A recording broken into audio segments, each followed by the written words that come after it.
L'association Ouvrir les yeux présente. Alors, bonjour. On reparle d'un des points que j'avais évoqué ce matin pour vous donner peut-être un peu le pourquoi des choses. Et puis, je pense que c'est une question dont vous allez entendre parler de plus en plus dans la presse. Les enjeux sont très importants. On parle des enjeux de santé, mais aussi de choses dont moi j'ai moins évidemment, sur lesquelles j'ai beaucoup moins accès, qui c'est l'enjeu que ça représente pour les agriculteurs d'utiliser ces molécules, qui c'est un enjeu important et aucun, on ne pourra pas avancer sur ces questions-là en réalité si on ne règle pas plus ou moins toutes les questions en parallèle. Alors, le sujet sur lequel on veut parler, c'est donc ce que j'évoquais ce matin, qui était l'usage des pesticides, parce que pour beaucoup, pendant très longtemps, on a utilisé comme pesticides, parce que c'est extraordinairement efficace, des agents qui tuent les mitochondries. Qui tuent les mitochondries, dans le cas présent, quand on parle des SDH, par l'intermédiaire du blocage du complexe 2, et là ça s'avère un agent extrêmement efficace pour lutter contre des champignons qui sont par eux-mêmes éventuellement toxiques et dangereux. Ça a tout à fait un sens d'utiliser des pesticides pour se débarrasser éventuellement de ces choses. Le problème qu'il y a, il est illustré sur la diapositive qui suit, c'est que des mitochondries, il y en a dans tous les organismes vivants. Il y en a autant dans les mitochondries, dans les cellules humaines et de tous les mammifères. On sait bien comme quoi c'est important les mitochondries, qu'on est malade quand elles fonctionnent mal. Il y en a dans tous les végétaux. Tous les végétaux, il y a des mitochondries. Il y en a aussi dans les champignons. Et le problème qu'il y a, c'est que ça fait partie des processus les plus conservés qu'il y a dans le monde vivant. En un mot, les mitochondries fonctionnent à peu près toutes pareilles, toutes sur le même principe, avec les mêmes composés.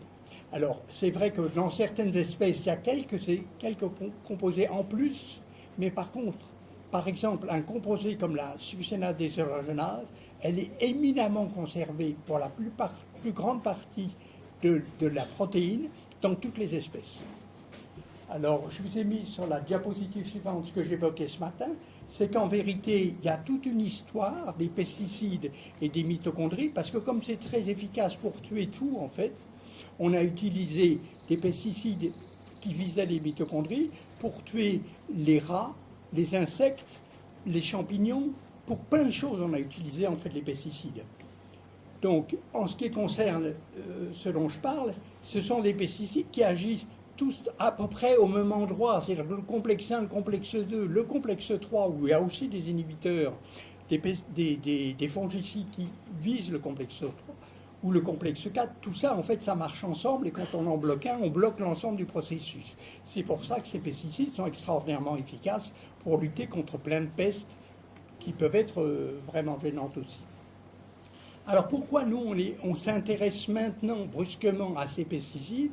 Eh bien, c'est parce que par un hasard total, en faisant un article de revue sur les maladies mitochondriales, ce qu'on appelle un article de revue, c'est de réunir toutes les données qu'on a en science sur une question.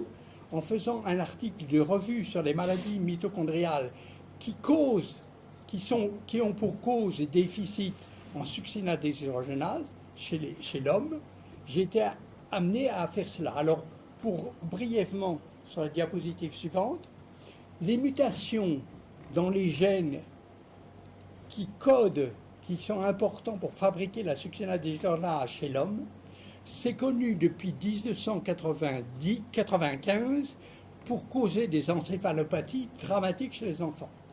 C'est le premier gène non mitochondrial qui a été connu pour causer une maladie mitochondriale chez l'homme. C'est Thomas Bourgeron, qui maintenant est un spécialiste de l'autiste, le grand spécialiste de l'autiste, qui a découvert ça chez moi. Il a fait sa thèse avec moi. Et donc, il y a très longtemps, on sait que quand on bloque la succinate déshydrogénase, partiellement, parce que la mutation a un effet partiel. Chez les enfants, ça peut causer des maladies terribles au niveau neurologique. Alors, c'est des maladies gravissimes, extrêmement rares. Extrêmement rares, c'est-à-dire, en 10 ans, on a dû découvrir dans le monde entier quelques dizaines de patients présentant ce profil. Dans les années 2000, et de façon totalement par hasard, les cancérologues ont découvert que des mutations exactement dans les mêmes gènes provoquaient cette fois-ci des tumeurs, éventuellement même des cancers rénaux et des voies gastriques chez l'adulte. On ne parle plus à ce moment-là de choses extraordinairement rares, c'est beaucoup plus fréquent. Les tumeurs, c'est des tumeurs bénignes, tant qu'il n'y a pas de cancer, on arrive à peu près à faire face. Enfin, avoir des tumeurs dans le cou et dans la tête, c'est pas génial, il y a plein de problèmes. Et là, on parle quand même de milliers de patients dans le monde. Il y a eu beaucoup de mutations qui ont été identifiées. Voilà. Donc, en gros, on s'aperçoit que chez l'homme, quand on bloque la succinylgénérase, partiellement ou totalement, ben on a soit des cancers, soit des tumeurs, soit des encéphalopathies gravissimes de l'enfant. Donc ça, c'est un tableau complètement effrayant. Et nous, on travaille depuis 30 ans à essayer de soigner les quelques enfants qui peuvent avoir ça, les quelques enfants qui, si c'est notre activité. Donc vous imaginez bien que le jour où, en faisant la bibliographie, j'ai découvert qu'on utilisait et qu'on déversait en France et dans le monde entier des tonnes de ces fongicides et de ces pesticides dans les champs, mon sang n'a fait qu'un tour. J'ai décroché mon téléphone, j'ai téléphoné à l'Agence nationale de sécurité alimentaire pour leur dire « Vous êtes au courant qu'on utilise ce genre de produits pour faire ça ?» Et la dame m'a répondu très gentiment « Monsieur Rustin, ne vous inquiétez pas, on a interdit leur usage dans les jardins publics à Paris. » Alors je lui ai dit, c'est formidable, hein, en 2019 c'est interdit. C'est-à-dire que le danger que représentent ces molécules est reconnu. Il n'y a pas de problème, il est d'ailleurs reconnu, y compris par les gens qui les mettent sur le marché. Alors on peut voir, j'ai fait un espèce de résumé de ce que moi j'ai vécu, ce que j'ai vu de l'usage de ces inhibiteurs. C'est-à-dire que maintenant, donc, leur cible, elle est extrêmement connue, elle va dans les mitochondries. Clairement, elle bloque le complexe 2, d'où leur nom de SDHI. I, c'est pour inhibiteur, hein, c'est inhibiteur de la SDH. C'est utilisé donc à grande échelle maintenant dans le monde entier. On sait ce qui était inimaginable pour moi, c'est-à-dire que les fabricants savent très bien que ce n'est pas spécifique. La preuve, c'est que Monsanto, qui fabrique cette drogue, un des SDHI, dit qu'en même temps, ça tue les nématodes et que c'est très bien parce que comme ça, on peut traiter les pelouses, en particulier des golfs. Est-ce qu'ils prouvent qu'ils savent pertinemment que ça ne tue pas que les champignons, mais que ça tue aussi les vers qui sont dans la terre? Et alors, chacun peut le faire dans sa tête, mais tout le monde a entendu parler des problèmes qu'il y a en ce moment, qui sont absolument spectaculaires, des disparitions des biomasses d'insectes, des grenouilles, tout ça c'est relié, c'est la chaîne alimentaire, et c'est sûr que si on déverse dans la nature d'énormes quantités, parce que ce sont d'énormes quantités en réalité, de ces substances, on a vraiment un problème. Alors, juste pour vous résumer, alors on utilise ces molécules de façon... Alors c'est justifié d'une certaine façon parce que ça a un impact économique important, ça peut éventuellement éliminer des champignons eux-mêmes toxiques. Donc bon, c'est pas noir et blanc, c'est un problème compliqué, mais il faut quand même nous entendre, je pense, surtout pour les raisons que je vais évoquer après. On l'utilise donc pour la culture des céréales, pour un grand nombre de céréales. C'est utilisé aussi pour un certain nombre de fruits. C'est utilisé pour le raisin, le boscalide, dont vous entendrez parler. C'est quelque chose qu'on retrouve dans le vin. C'est utilisé pour la conservation des fruits. C'est utilisé dans beaucoup d'occasions. On va passer la diapo d'après parce qu'elle est pour moi presque insupportable. Enfin, bon, je peux vous la montrer pour ceux qui voient. C'est une publicité de Monsanto qui est encore présente sur le web et qui montre l'efficacité de ces SDHI dans le cas du soja. Et vous voyez que l'efficacité, c'est quelques pourcents, quoi. moins ou plus. On n'est pas de l'ordre de 30 ou 40%, on est de l'ordre de quelques pourcents, je ne sais plus ce que c'est, 3%, 2%. Voilà, avec des graphes qui sont mensongers pour les gens qui les regardent, parce qu'on a l'impression que les 3%, c'est un énorme effet, mais si on regarde les chiffres, ils sont tout petits. Il n'y a pas d'écart type. Évidemment, un rendement, il doit y avoir des écarts types énormes sur le rendement d'un champ. Comment on sait?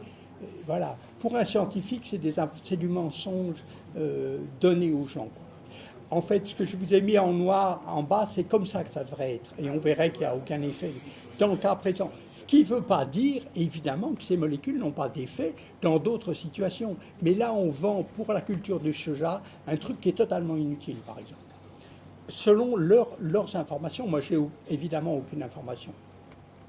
Comme on est des scientifiques qui avons travaillé depuis des années sur la succinate déshydrogénase, et c'est l'étape d'après, non, on en a sauté une là. Voilà, on s'est intéressé à la structure de l'enzyme et à l'endroit où une partie des SDHI, en tout cas, se fixe sur la protéine. Alors, ce qui est en rouge, vert et bleu, c'est différentes parties de la SDH, et au centre, c'est pas très joli, c'est un des inhibiteurs. Et on s'est intéressé aux différentes parties de la SDH qui existent chez l'homme versus le champignon versus, je crois, C. elegans.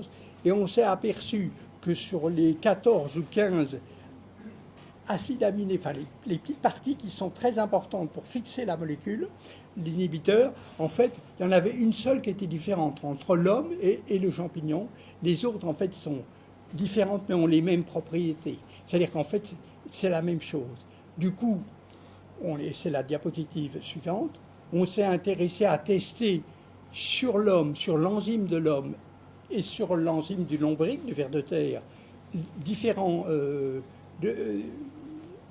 SDHI, de ces inhibiteurs. On a testé le boscalide, le fluoropyrame, le flutolanine, le fluopyroxade et le pentiopérade, et il y en a une partie, une immense partie, qui est extraordinairement efficace pour bloquer tant l'enzyme de l'homme que l'enzyme du ver de terre. Donc, la drogue est clairement non spécifique. Ces drogues ne sont pas spécifiques. Alors, sur la diapositive suivante, je vous ai mis les deux raisons pour lesquelles nous sommes particulièrement inquiets. La première raison, c'est que les cellules humaines, quand elles ont un déficit en succinate déshydrogénase, elles poussent parfaitement bien. Non seulement elles poussent parfaitement bien, mais elles ont même tendance à proliférer plutôt plus vite. Ce qui veut dire que les tests de toxicité qui sont utilisés pour dire que cette molécule, par exemple, n'est pas dangereuse chez l'homme parce qu'elle ne tue pas des cellules humaines, une des rares choses qu'on peut faire pour tester les molécules, ne s'applique pas dans le cas des inhibiteurs de la succinate déshydrogénase. La diapositive suivante pointe un second problème. Quand on a des cancers qui sont liés à la succinate déshydrogénase, on n'accumule pas de mutations dans les différents gènes. Très souvent, une substance qui va être dite génotoxique, c'est une substance qui, quand on la met au contact des cellules, va créer des mutations dans plein de gènes au hasard, et on va être capable de quantifier le nombre de mutations créées. Et une substance qui créera plein de mutations, on dira qu'elle est génotoxique, et elle sera retirée et interdite. Dans le cas de la succinate déshydrogénase, ce n'est pas du tout ça qui se passe. Chez les malades, on n'a pas plein de mutations dans les tumeurs. C'est beaucoup plus compliqué. On a une variation de ce qui s'appelle l'épigénétique, vous en entendrez probablement parler dans les années qui viennent. Cette fois-ci, ce n'est pas des mutations dans les gènes qui causent l'affolement des gènes, c'est que l'entourage des gènes, parce que les gènes sont entourés eux-mêmes, ils sont eux-mêmes autour de différents composés, l'entourage des gènes change. Et c'est ça qui change leur expression. Il y en a un certain nombre qui deviennent fous, ces gènes. Et donc, les cellules, quand on a un blocage en succinate déshydrogénase, les cellules deviennent folles et provoquent des tumeurs et des cancers à cause d'une modification de l'épigénétique et non pas à cause de mutations qui apparaissent. Donc, de nouveau, les tests que l'on sait faire pour dire d'une substance qu'elle est dangereuse du point de vue génétique ne s'appliquent pas dans le cas de la succinate déshydrogénase, puisque repérer les mutations éventuelles créées par un composé ne révélera évidemment pas du tout s'il y a une modification de l'épigénétique. Donc les tests, en tout cas en ce qui concerne la toxicité humaine, pour le moment, il n'y en a pas. Ils ne sont pas valables dans le cas de ce... Je pense que c'était ma conclusion, et c'est ça, que d'une part, les SDH ne sont pas, ne sont pas spécifiques des champignons. Ils sont par contre très efficaces pour bloquer la croissance des champignons qui peuvent éventuellement être dangereux, donc c'est un problème à gérer, ce n'est pas un problème anodin non plus, et que les tests actuels qu'on utilise pour tester la toxicité ou la génotoxicité de ces molécules, il reste à les mettre en place et à les réaliser. Et voilà, et je finis par... c'est juste dire que c'est ce qui nous a amené, nous, à faire une tribune libre en avril dans la grande presse, et que depuis, heureusement, on a été quand même entendu, on a été pris, on a été à l'Assemblée nationale, on commence à avoir un minimum d'écho, mais on était complètement blanc dans le laboratoire. Voilà, c'était tout.